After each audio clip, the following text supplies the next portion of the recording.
बाबू, आज कितना शॉपिंग करेंगे? क्या क्या खरीदना है? अरे बाबू, 2 दिन बाद हमारी सगाई है ना, तो मैं तुम्हारे लिए सबसे महंगी वाली सोने की हार खरीदूंगा। सच में, तुम्हारे लिए कुछ भी।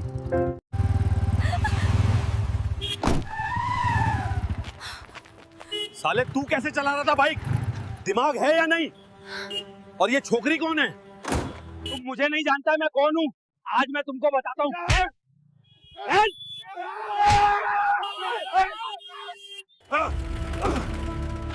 तुम्हारी हिम्मत कैसे हुई मेरे मंगेतर को हाथ लगाने की? आज मैं तुम्हें तुम्हारी हद याद दिलाती हूँ। मैडम, मुझे माफ कर दीजिए, मैं आपको पहचान नहीं पाया। प्लीज मैडम, मुझे माफ कर दीजिए। हाँ, लो लो, जल्दी लिखो। सर, ये केस अर्जेंट है। अरे कोई उसे पकड़ो, जल्दी। रुको बेटा, वीडियो को पूरा जरूर देखना, तभी तुमको पूरी कहानी समझ में आएगी। आखिर वो औरत कौन थी जिसके सामने एक सख्त इंस्पेक्टर घुटनों पर बैठ गया और गिड़गिड़ाकर माफी मांगने लगा? आखिर ऐसी क्या सच्चाई थी उस लड़की में जिसने पूरी पुलिस फोर्स को हिलाकर रख दिया?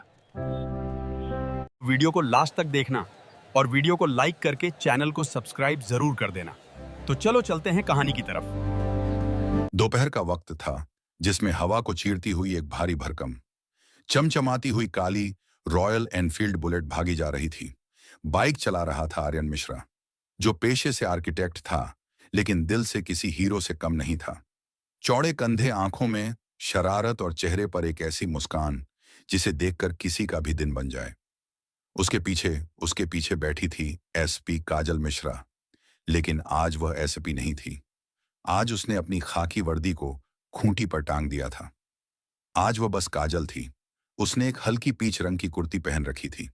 उसने अपने हाथ आर्यन के कंधों पर नहीं बल्कि उसकी कमर में कसकर डाल रखे थे और अपना सिर हल्का सा उसकी पीठ पर टिका दिया था।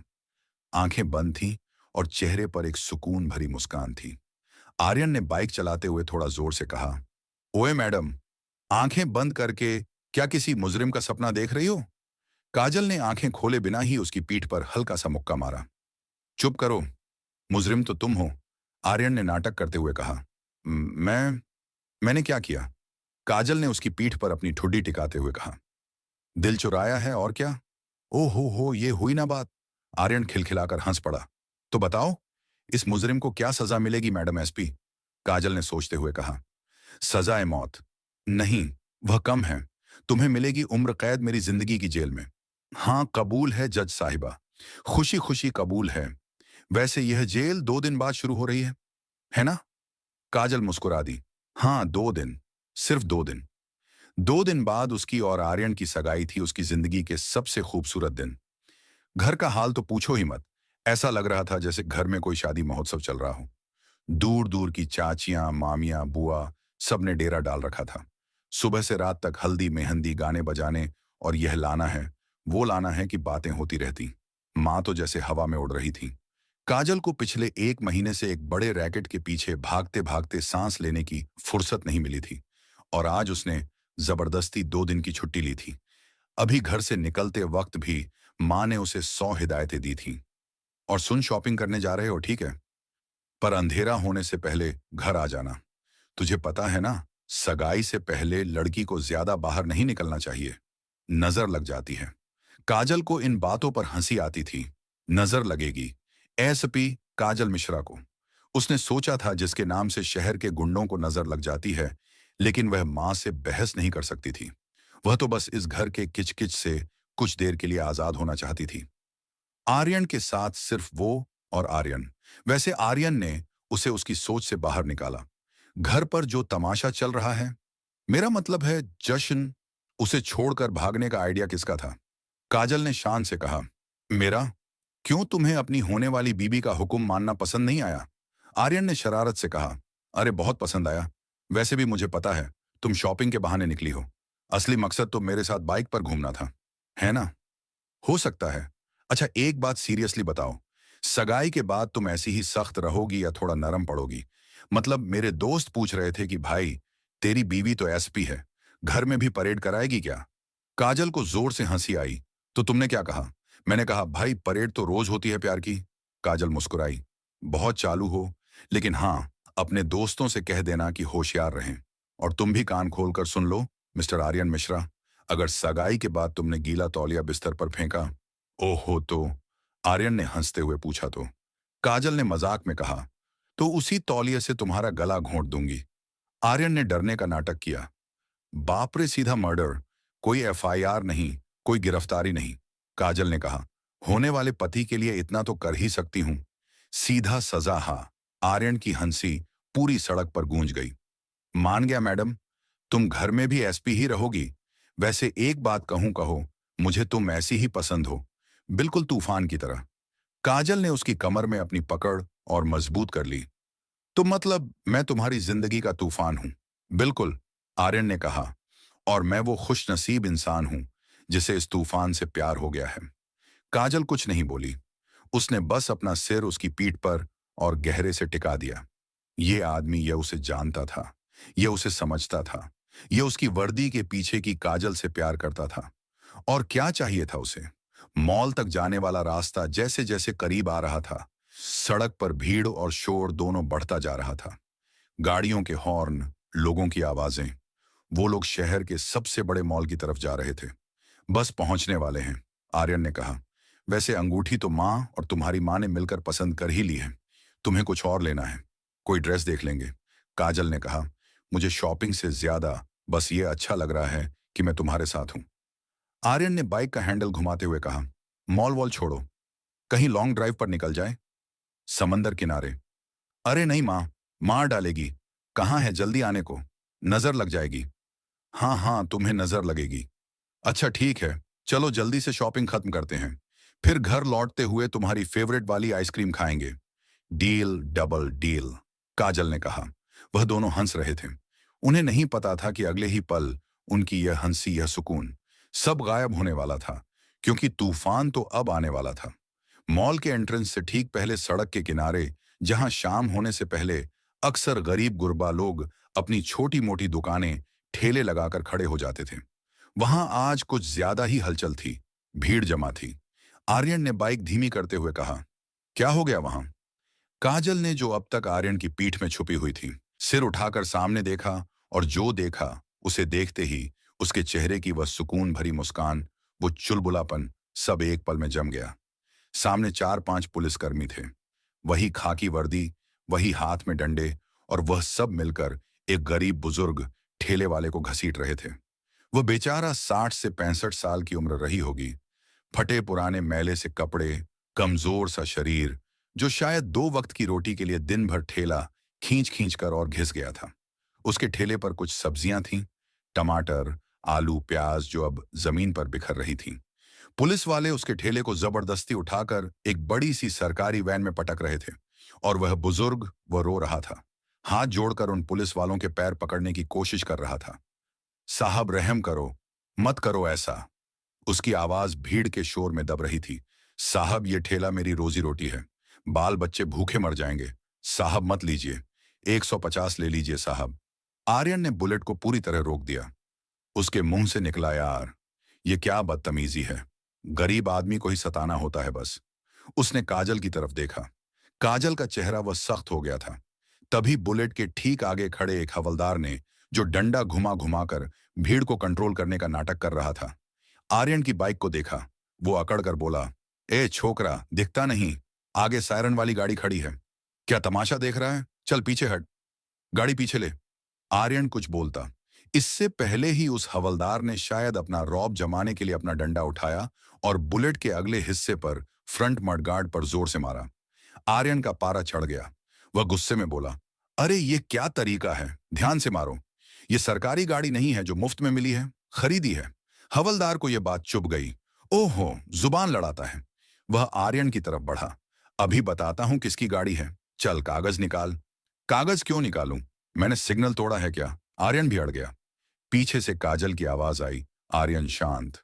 वो धीरे से बुलेट से उतरी, बिल्कुल शांत। उसने अपना पीच रंग का दुपट्टा कंधे पर ठीक किया। वह उस हवलदार की तरफ बढ़ी। आप लोग ये क्या कर रहे हैं? हवलदार ने उसे ऊपर से नीचे तक घूरा और सोचा, खूबसूरत लड़की है, अच्छे कपड़े पहने हैं, लगता है किसी अमीर बाप की बेटी है जो गरीबों के लिए हमदर्दी दिखाने आई है। उसने तुनक कर कहा, मैडम आप अपने काम से काम रखो, यहाँ रोज का तमाशा है। ये लोग यहाँ ठेला लगाकर पूरा रास्ता जाम कर देते हैं। चलो हटो यहाँ से, अपना काम करने दो। काजल ने एक ठंडी निगाह उस हवलदार पर डाली।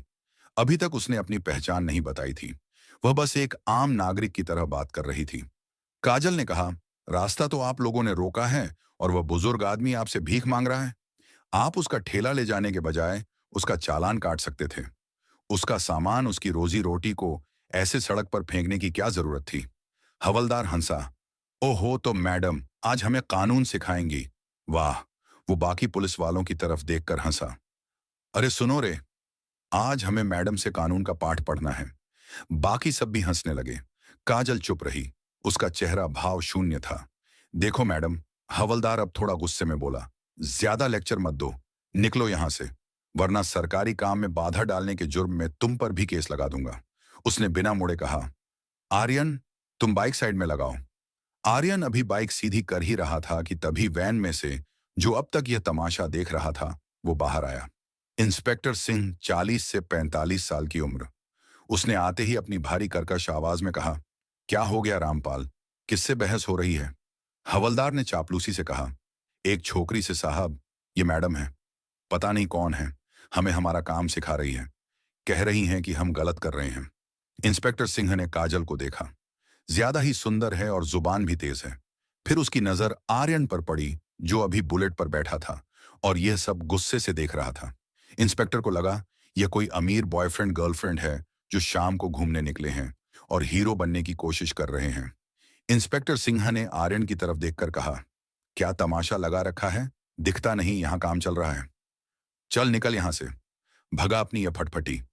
आर्यन को गुस्सा तो बहुत आ रहा था, लेकिन काजल के वहां होने से वह चुप था। वो बस बाइक को स्टार्ट करके वहां से हटना चाहता था। वह जानता था कि अगर काजल ने अभी अपना कार्ड दिखा दिया तो इन सब की नौकरी खतरे में पड़ जाएगी। वह शायद यही नहीं चाहती थी। वह बस बाइक स्टार्ट करने ही वाला था। तभी इंस्पेक्टर सिंह ने शायद अपना रौब जमाने के लिए, या शायद दिन भर की फ्रस्ट्रेशन निकालने के लिए वो किया जो उसकी जिंदगी की सबसे बड़ी गलती बनने वाली थी। वो आगे बढ़ा और बिना कुछ सोचे बिना एक पल रुके आर्यन की चमचमाती प्यारी बुलेट पर जोर की लात मारी। लात बाइक के फ्यूल टैंक पर लगी थी। लात इतनी जोरदार थी कि आर्यन अपना बैलेंस खो बैठा। बाइक समेत वह सड़क पर गिर पड़ा। उसे घुटने और कोहनी पर जोर की चोट आई। सब कुछ एक पल में हो गया। काजल की आंखें फटी रह गईं। वह जम गई थी। आर्यन, वो चीखी। वो एसपी नहीं थी उस पल। वो एक लड़की थी जिसका मंगेतर, जिसका प्यार उसकी आंखों के सामने सड़क पर गिरा पड़ा था। आर्यन को घुटने पर लगी चोट से ज्यादा दिल पर चोट लगी थी। ये बेइज्जती थी, सरेआम। वो गुस्से में उठा। वो झटके से उठा और सीधा इंस्पेक्टर सिंह से भिड़ गया। अबे तू, वो चीखा, तेरी हिम्मत कैसे हुई बाइक को लात मारने की? पागल हो गया है क्या? दिमाग खराब है तेरा? इंस्पेक्टर सिंह, जो शायद अपनी इस हरकत से खुद थोड़ा चौंक गया था, अब अपनी गलती मानने के बजाय और ज्यादा अकड़ गया। उसे लगा कि एक आम टपोरी लड़के ने उसकी वर्दी पर उस पर हाथ उठाने की कोशिश की है। वो गर्जा, साले मुझसे जुबान लड़ाता है, मुझे सिखाता है दिमाग खराब है। और इससे पहले कि आर्यन कुछ और कह पाता या काजल उन तक पहुंच पाती, इंस्पेक्टर सिंह ने आप देखा ना, ताव अपना भारी हाथ उठाया और आर्यन के गाल पर एक जोरदार कसकर थप्पड़ जड़ दिया। आवाज इतनी तेज थी कि सड़क पर जो थोड़ी बहुत गाड़ियां बची थीं, वह भी रुक गई। सारे लोग जो अब तक दूर दूर खड़े थे, अब एक घेरा बनाकर खड़े हो गए थे। सब तमाशा देख रहे थे। आर्यन अपना गाल पकड़े खड़ा था। उसे यकीन नहीं हो रहा था। उसे एक पुलिस वाले ने बिना किसी वजह के बीच सड़क पर थप्पड़ मार दिया था। काजल की आंखों में गुस्सा नहीं, आग उतर आई थी। एक ठंडी आग, लेकिन वह अब भी चुप थी। वह मूर्ति की तरह खड़ी थी। उसकी ट्रेनिंग, उसकी सालों की ट्रेनिंग उसे रोक रही थी। वह देखना चाहती थी। वह देखना चाहती थी कि यह लोग इस खाकी वर्दी की आड़ में कितनी हद पार कर सकते हैं। वह देखना चाहती थी कि कानून के रखवाले खुद कानून की कितनी धज्जियां उड़ा सकते हैं। आर्यन ने गुस्से में अपना गाल सहलाया। तुम पुलिस वाले नहीं, गुंडे हो, गुंडे, वो चीखा। तुमने मुझे मारा, मैं तुम्हारी शिकायत करूंगा, मैं तुम्हें छोड़ूंगा नहीं। शिकायत? हाँ। इंस्पेक्टर जहरीली हंसी हंसा। तू मेरी शिकायत करेगा? साले पहले यहां से जिंदा निकल जा, वही बड़ी बात है। उसे मजा आ रहा था। भीड़ के सामने एक अमीरजादे को बेइज्जत करने में उसे शायद एक अलग तरह का सुकून मिल रहा था। ज्यादा जुबान मत चला। उसने आर्यन को जोर से धक्का दिया। धक्का लगने से आर्यन का बैलेंस फिर बिगड़ा। वह खुद को संभालने की कोशिश कर रहा था और इसी कोशिश में उसका हाथ गलती से खुद को बचाने के लिए उठा और इंस्पेक्टर के सीने पर उसकी वर्दी पर लग गया। बस फिर क्या था, इंस्पेक्टर को तो जैसे ब्रह्मास्त्र मिल गया हो। मार दिया, मार दिया। वह जोर जोर से चीखने लगा। इसने पुलिस वाले पर हाथ उठाया। ऑन ड्यूटी पकड़ो साले को। बाकी पुलिस वाले जो अब तक सिर्फ मजाक उड़ा रहे थे, अपने साहब का इशारा पाते ही भूखे भेड़ियों की तरह झपट पड़े। 2-3 हवलदार आर्यन पर टूट पड़े। हमें सिखाएगा कानून? चल, पुलिस वाले पर हाथ उठाता है, तेरी इतनी हिम्मत। वो आर्यन को घसीटने लगे, मारते हुए घसीटते हुए उसे जीप की तरफ ले जाने लगे। छोड़ो मुझे, आर्यन चीख रहा था। मैंने कुछ नहीं किया, छोड़ो। भीड़ में से कोई कुछ नहीं बोला। सब डर के मारे या शायद तमाशे के मजे लेते हुए चुपचाप खड़े थे। बुजुर्ग ठेले वाला एक कोने में खड़ा कांप रहा था। उसे लग रहा था ये सब उसकी वजह से हो रहा था। काजल अब और नहीं रुकी। हद जिसे वह हद कहती थी वह पार हो चुकी थी। पानी सिर से गुजर चुका था। यह सिर्फ कानून का मजाक नहीं था, यह उसके प्यार की बेइज्जती थी। इंसाफ का तमाशा बन चुका था। जिस पल उन हवलदारों ने आर्यन का कॉलर पकड़कर उसे घसीटा, काजल के अंदर का सन्नाटा टूट गया। उसने पर्स नहीं खोला, उसने फोन नहीं निकाला। उसने सिर्फ एक शब्द कहा, अपनी उसी ठंडी लेकिन किसी लेजर से भी ज्यादा पहनी आवाज में, रुको। वो चीखी नहीं थी, लेकिन उस एक शब्द में इतना दम था, इतनी अथॉरिटी थी कि जिन पुलिस वालों ने आर्यन को पकड़ रखा था, उनके हाथ एक पल के लिए, बस एक पल के लिए ढीले पड़ गए। वह सब रुक गए जैसे किसी ने स्टैच्यू बोल दिया हो। इंस्पेक्टर सिंह ने पलटा। वह अभी भी नशे में था, वर्दी के नशे में। क्या है वो गर्जा? अब तू भी जाएगी अंदर, अपने बॉयफ्रेंड के साथ हवालात की हवा खाएगी। यह उसकी आखिरी गलती थी। काजल धीरे धीरे कदम बढ़ाती हुई उनकी तरफ आई। भीड़ अपने आप हटती गई, जैसे किसी रानी के लिए रास्ता बन रहा हो। वो आकर ठीक इंस्पेक्टर सिंह के सामने खड़ी हो गई। उसकी आंखें वो सीधी इंस्पेक्टर की घमंड से भरी आंखों में देख रही थी।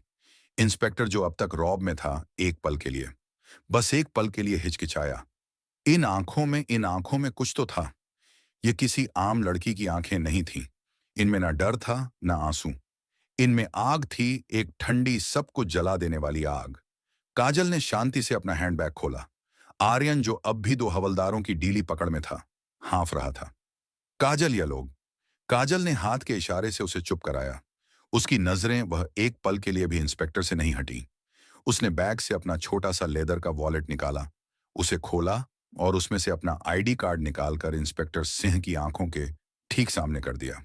कार्ड पर अशोक स्तंभ, वो 3 शेर सूरज की आखिरी रोशनी में चमक रहे थे और नीचे साफ साफ मोटे अक्षरों में लिखा था, एसपी काजल मिश्रा, क्राइम ब्रांच। 1 पल, 2 पल, 3 पल समय जैसे वहीं रुक गया। इंस्पेक्टर सिंह की आंखें पहले कार्ड पर गईं, एसपी क्राइम ब्रांच। फिर काजल के चेहरे पर गई। यह लड़की फिर वापस कार्ड पर गई, एसपी काजल मिश्रा। यह नाम उसने सुना था। डिपार्टमेंट में इस नाम की दहशत थी। वो लेडी सिंघम जो किसी की नहीं सुनती, वो ये पिंच कुर्ती वाली लड़की है। इंस्पेक्टर सिंह के चेहरे का रंग जैसे किसी ने होली खेलते खेलते उसके चेहरे से सारा रंग खींच लिया हो। सफेद, बिल्कुल सफेद पड़ गया। माथे पर जो अब तक घमंड से तना हुआ था, पसीने की बूंदें उभर आईं।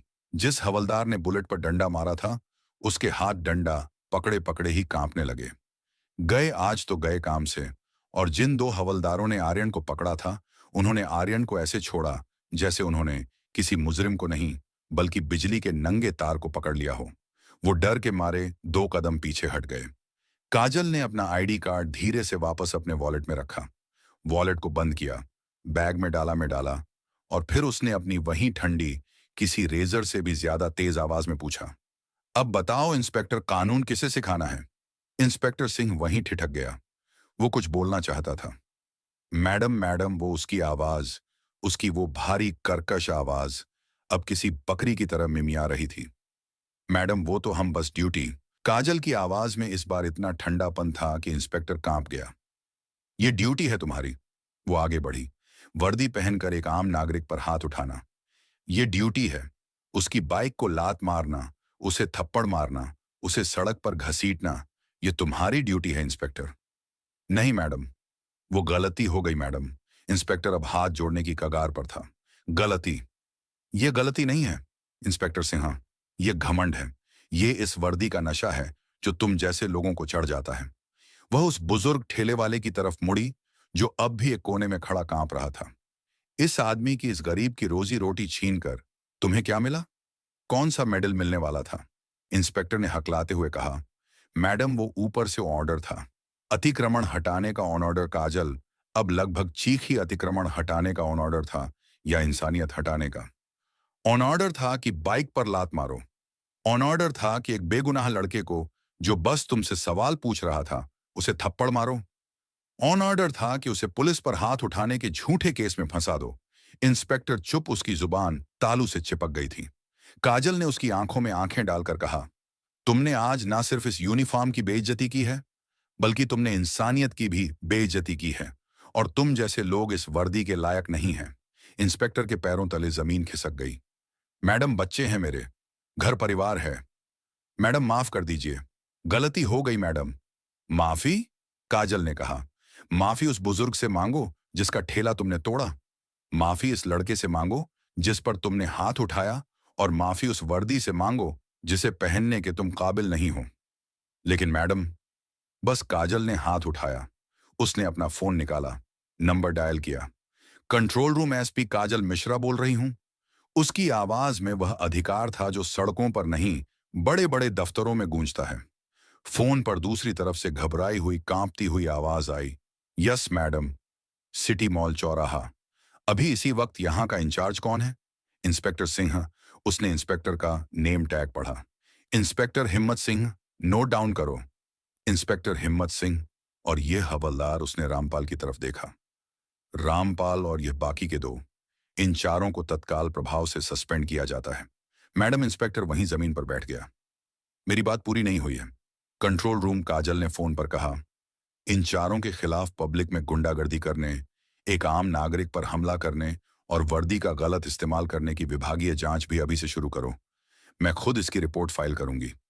और हां, यहां एक सीनियर ऑफिसर को भेजो तुरंत, और एक एम्बुलेंस उस बुजुर्ग आदमी के लिए। उसने फोन काट दिया। बाकी पुलिस वाले वह तो जैसे पत्थर के बन गए थे। भीड़ भीड़ जो अब तक चुपचाप तमाशा देख रही थी। बुजुर्ग ठेले वाला जिसकी सब्जियां अब भी जमीन पर बिखरी पड़ी थीं, धीरे धीरे कांपते हुए काजल के पास आया।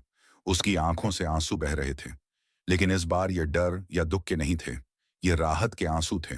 उसने अपने कांपते हाथ जोड़े। बेटी, भगवान तुझे हमेशा खुश रखे।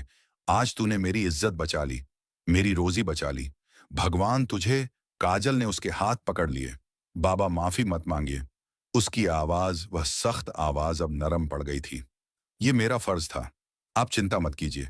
आपके ठेले का जो नुकसान हुआ है।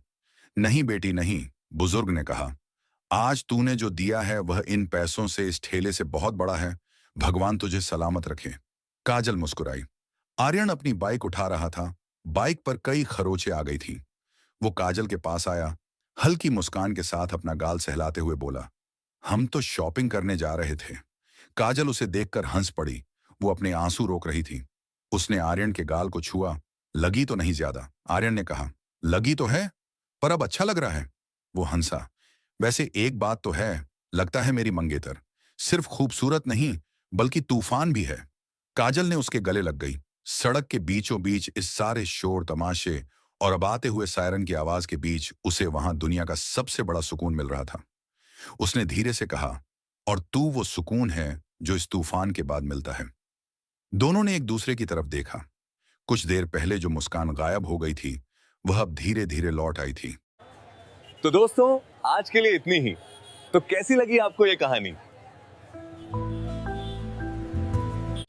तो दोस्तों, इस वीडियो से आपको क्या सीखने को मिला? अपनी राय कमेंट सेक्शन में जरूर दें। यार, तुम लोग चैनल को सब्सक्राइब ही नहीं करते हो। जाओ जाओ, चैनल को सब्सक्राइब करते हुए जाओ। और अगर वीडियो अच्छी लगी हो तो वीडियो को एक लाइक करके और हमारे चैनल को सब्सक्राइब जरूर कर देना। तो दोस्तों, चलिए मिलते हैं एक नई कहानी के साथ। तब तक के लिए धन्यवाद।